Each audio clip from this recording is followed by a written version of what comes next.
So let's now delete the place. The great thing is that we can apply all the previously learned knowledge here, because in the end, deleting a place simply means to find a place by a specific ID and then to delete it.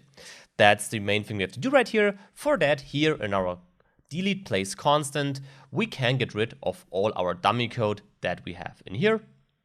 And let's now again create let place, because it will be the same logic we had before. We need a try catch block once again, and inside this try catch block we need to find our place. So place should again be equal to place dot find by ID, because again the place ID is what we are looking for right here. So let's add place ID, and once again finding a place is of course an asynchronous task, therefore we should add async right here and await ahead of place.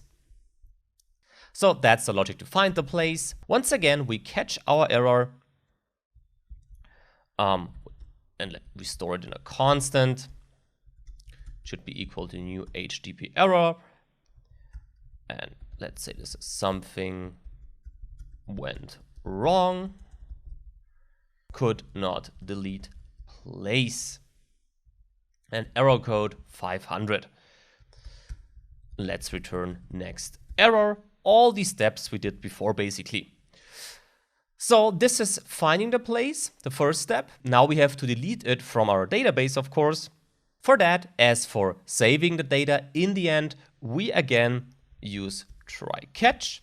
And inside our try catch block, we use place.remove this time. So before we had the save method, now we have the remove method. By the way, with all that repetition of the code here, I am aware of the fact that we could refactor the code to save this partially duplicate code. For didactic reasons, I won't refactor the code at this stage so that we can repeat this logic one last time here. So with that, we can remove our place, also an asynchronous task. Therefore, we should add a wait right here to make sure this works correctly. In case of an error, I'll just copy this code up here. Same error code, and we also have to return our next error one last time here.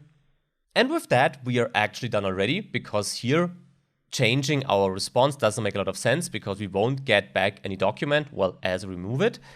And with that, if we save this now and go back and create one last request here, this time this should be a delete request. And again, the ID of the place that we created right here in our post request, so this ID right here.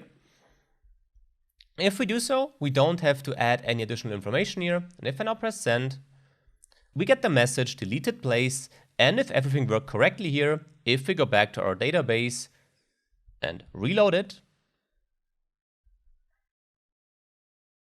we can see our query results shows 0, so we don't have any more places in our database. And with that, we finished our CRUD operations here, at least for the places. But what is missing at this stage, of course, are our users, because we only worked in our places controller so far, but we actually also got the users controller here. Here we still have our dummy users, so it's time to change that now in the next lectures.